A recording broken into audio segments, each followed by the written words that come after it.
Welcome back to Reviews with Elaine, because I have opinions. And today's opinions will be about Elsetime by Eve McDonnell. So this is another book that I found on the same list where I found The House on the Edge of Magic, which worried me a little bit because that was not my favorite book that I've read this year. And this book had a good bit in common with that book. But it turns out the specifics make all the difference in the world. So Elsetime is another middle grade fantasy novel about two children. Needle, a 12-year-old boy in 1864, who searches for shiny things in the junk that washes up along the riverbank to turn into treasures for his mother to sell. He has trouble talking, is bullied by the apprentice boys that work up in the bakery, and is missing his father, who just disappeared not long ago. But his life is still full of magic. His mother loves him and loves hearing him tell stories that he can feel off of the treasures that he finds. He sees emotions in the colors as people speak, and he has a pet crow named Magpie who helps him find his treasures. Then there's Glory, a 12-year-old girl in 1928. She lives with her 16-year-old sister Dee Dee, who has been working as a baker to make ends meet since her parents died. And knowing that Dee Dee cannot make ends meet on her own, Glory decides to pass herself off as a 16-year-old so she can get a job as an apprentice jewelry maker. She makes beautiful things, but she struggles to make anything that doesn't immediately fall apart because she was born without one hand, and her wooden hand isn't great for delicate work. Things start to look up when she makes friends with a crow who she names Fusspot, and this crow starts bringing her gifts, decorative ornaments that have a solid construction and that are perfect to fit in her designs. Soon, these two kids from two different time periods are going to come together to help each other fix their problems, discover their own strengths, and survive one deadly night. The night of a flood that may or may not kill 14 people. So there's a lot about this book that I absolutely loved, and most of that comes from the writing. This is a very voicey book, especially for a middle grade novel. There are two POV characters, Needle and Glory, and we are often switching between the two or three times a page even. And this kind of soft, limited POV can be a bit of a disaster in my opinion. Sometimes it makes it feel like the author just couldn't decide who they wanted to be their POV character, and it can make it really confusing as to which characters know or think certain things. But because these two separate characters have incredibly strong voices, this book, it's always super clear whose POV we are in at any given moment. And it makes it really fun to be switching back and forth. Also, for that matter, I just loved their voices, specifically the voice of Needle. Like, Glory is cool, but she sounds like about 90% of all female protagonists in middle grade fantasy or fiction. She's bold, she's sassy, she's immature, but trying really hard to be more mature. She hides a lot of her insecurities behind anger. She's a strong character, but I feel like she's a character I've seen a lot in a lot of different books for, frankly, a lot of different age ranges. But Needle, he's a bit more special. He's shy, he's very focused on other people's feelings, and his voice is incredibly poetic, thoughtful, and softly Dickensian. Like, Needle talks a bit like he wandered out of the musical Oliver, but it's better than that. He speaks in metaphors and feelings and in images. It actually is really gorgeous and somehow manages to both sound like a 12-year-old boy and sound poetic, which is not something that I usually think of as being in common. But I love the fact that there was so much character in the two different voices, both because it makes it easy to follow who were in their point of view, but also because it allows us to get to know them intensely really quickly. This is also a lot more stylized than I feel like most books for this age range tends to be. The choice of which bits of setting we're focusing on, which conversations are shown, and which bits of memories we're given, it felt a lot more like an adult literary fiction than like a kid's fantasy novel. And For one thing, there are just a lot more memories and setting than I feel we usually get in kids' books, and this makes for a very moody book.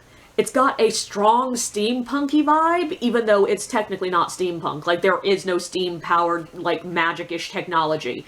But there is this Victorian style with Needle and all of his life. Both main characters are makers. They're people who are making things, and the person who everyone is looking up to in the book is also a maker. There's also a lot of just small items that are important in the book, and that feel really steampunky. Like Glory's father's pocket knife and pocket watch are both very important. There's a candlestick, there's glass drawer handles, there's a big brass key, and these are all things that feel really steampunky.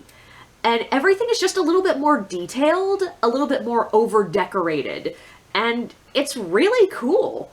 It makes the world feel special and magical and moody. And this book has an impressive amount of imagery, foreshadowing, and metaphor. Like with the candlestick, Needle repeatedly mistakes people using a telephone as them talking into a candlestick. A candlestick was also the treasure he made for his mother at the beginning of the book. It's the object where we get to see his ability to, like, read stories off of objects, and also it's the first time we get to see him use his voice. And it ends up being the way he communicates with home. And that's a lot more symbolism and foreshadowing than I expect to see in a middle grade book. Like, that is more than I would expect 3rd or 4th graders to be able to get. But what I think a lot of people don't realize is there is a different way of understanding symbolism. Like, we're taught that symbolism, metaphor, all those literary techniques, unless you can write an essay on it, you clearly didn't get it. Like, unless you can tell people exactly what the green light in Great Gatsby meant, you've missed the point. But that's not the only way to get symbolism in books. And I think it's not even the best way to get symbolism in books. Like, sometimes, yes, you are going to know that the landscape paintings represent the wide open future. But sometimes you're just gonna get the vibes off of it.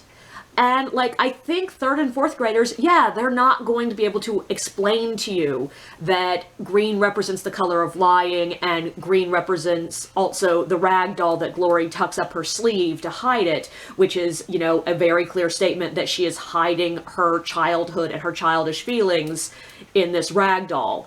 But they don't need to. They just need to get the vibes that green means something there, and that green represents something hidden. So I sort of love seeing that symbolism in a book for kids. It allows them to get the introduction to the idea of symbolism before they have to reach high school and have teachers tell them, no, you're wrong, you're reading it wrong. So I really love the fact that this book has a lot of symbolism in it. I also really love the fact that the 2 different time periods in this book really felt like 2 separate worlds transposed on top of each other. And, like, it helps that Needle literally thinks about this. Like, he notices the weirdness of seeing his home with everything changed. He also notices the fact that people move differently, people act differently. And I feel like usually when you're reading time-traveling characters, the thing that everyone points out and everyone thinks about is clothes. Like, everyone always talks about, oh, he's dressed differently. Like, oh my god, look, her hair is different. Oh my god, it's a girl in pants. Ooh. But Needle doesn't focus on that. What Needle notices is instead the way people are rushing all the time, that people actually act differently. And I sort of loved that. It was a new way of looking at things, and it immediately set up this concept of, like, people being emotionally different in different time periods. And also, I love the fact that nobody in this book seemed to notice Needle was from the past. Like, they just assume he's a beggar from their time period. And that creates this lovely juxtaposition of the past being another country, but also people being people no matter where they're from or when they're from. Like, it's a really cool layered effect. I also love the fact that we have 2 lead characters here who are both kids with real skills that they clearly have worked to accomplish, that they have built. Like, Glory is a skilled artist, and Needle makes beautiful things from the treasures that he finds. I did find it just a hair annoying that I don't think the author really had any idea how they make these things. Like, there's a description of Needle making a jewel from some sort of beetle wing, but literally it's basically just that. He said, like, oh, I turn that beetle wing becomes the jewel. And I'm not sure if we were supposed to suppose this was magic, or if, like, he has a resin workshop in his trove under the bridge. Like, it's not explained how these objects become one thing from another. Like, the candlestick, he just makes it. And we're not shown, like, how is he connecting the bits? Does he have glue? Does he have a soldering iron? And if so, how the hell does he have a forge down there? Like, I feel like we don't understand how this is happening. And the same with, like, Glory. We have a little bit more description of her, like, you know, having to close a hasp around a jewel, but mostly there's no description of how these gems are attached to the item and how the metal is attached to the item. None of it is explained, and some of the situations it's set up in, I feel like the author did not know how jewelry making works. So that I did not like. But I do like the fact that these are both kids who have developed strong skills. They're not just kids who magically have a talent. We're shown that they are impressive because of the work they've put in. But I do also think that their problems are really strong and developed. Like, Glory has a tendency to jump straight to aggressive, and her impatience with her own abilities, they both felt like really real natural developments from her life. Similarly, I loved seeing Needle having a, like, you know, deep shyness and a fear of talking in front of people, especially because I feel like that's a character trait and a character flaw that we see a lot in female characters, but it's sort of rare to see it in male ones. And they're also character traits that fit really well with the life he's lived. Also, we have two main characters here who both have a disability. Glory is literally missing a hand, and Needle, he's probably dyslexic, even though it's not stated. But I really loved seeing these characters who have really organic character traits. I do think it's just a hair unfair that Needle gets to have, like, double magic abilities. Like, he is able to literally psychically read the past off of objects, and also he can literally see people's emotions in colors around the words that they're saying. And Glory doesn't get any magic ability, but on the other side of that, Glory does get to be the stronger, bolder character, so it sort of evens out. Now, here's the other side of the coin. What I did not think was as strong was, sadly, the story. Like, it honestly felt like Eve McDonnell had a lot of this written before she had any idea what the action of the novel was going to be. And honestly, like, I didn't feel like it even needed it. The characters just meeting and helping each other around their struggles would have been a fine book. But I guess she felt like there needed to be more action, so we get the Flood storyline tacked on, and it really felt tacked on. The kids make plans to save the day, but they never felt fully formed. Like, literally, for about 100 pages, the plan is basically just to warn people. And how are we going to warn people? We're literally going to walk up and tell people the flood is happening. And that's a fine first plan for kids to try and then realize, oh, it's not working, we got to try something else. But they never really come up with any other plan.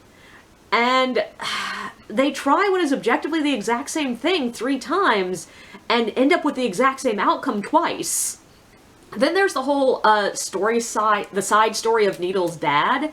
And I'm not sure I buy it at all. Like, the author tried to tie it into the arrival in town of Master Sharp, but it's never explained why the authorities thought that Needle's dad had anything to do with Master Sharp. And then the climax hits, and it's a mess. Like, there were things that were a huge problem a page ago that suddenly aren't.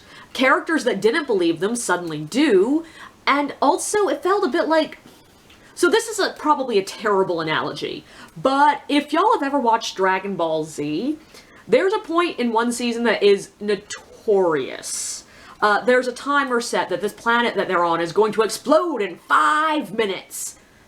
And then there are like 10, roughly 25-minute episodes that cover that 5 minutes. So somehow, this 5 minutes, we get to watch, you know, hours worth of material of it. And this felt a bit like that. The flood is almost here. Like, we have seen the water. It's coming up. It's like a couple of inches from the wall. And yet we're wandering around a party for what feels like 30 minutes. And spoiler here, the big solution It's just that they need someone important to pass the warning on. And when the warning finally does come, it's literally like moments before the flood. Like, I'm not entirely sure how this warning actually helped anyone at all. But also, what's preventing them from getting to the guy to get him to do the warning feels like it was just tacked on to add drama. Like, we're almost at the important person, and then nope, random people are rushing up to compliment Glory, and she can't get through. And then we're almost there again, and nope, Needle has to serve cake. And then we're almost there again, and nope, random other people want to talk to the important guy about their inventions. And it's just like, why are we letting this interrupt us? People are going to die, and you're just standing there serving cake. And on top of that, this section of the book is the only section that were parts that I was not sure what was going on. Like, I legitimately had no idea what Dee Dee was doing with the cake. Did she pop out of it? I don't know! And on top of all that, there's a big reveal twist ending that makes me wonder why they had to do all this in the first place. Like, we don't have enough information on the time travel here to know how much of the past is set in stone, so I don't know if this was really necessary or not. And then there's this weird little extra action moment where Mrs. Quick is in the water, and it's just like, why is she there? How did she get there? Why is this entire section in Needle's point of view? What does he think he's going to do? How does Glory do things? Like, none of this really makes sense. And overall, the entire climax of the book was a mess. And it's really sad, because otherwise, this is my favorite kids book I've read, possibly since I was a kid. And it's gorgeous, and it just trips at the last hurdle. The afterword mentions that Eve McDonnell had been playing around with these characters for years and just wasn't sure what she was doing with them until she read about the Great Flood of London and took that as an inspiration. And I think that's where the problem was. Like, it feels like most of the character arc and most of her ideas were really fully cemented before she discovered her story. And she never quite managed to make the two meet. But overall, I loved this book so much that I will definitely keep an eye out for more books by Eve McDonnell. She just has so much potential.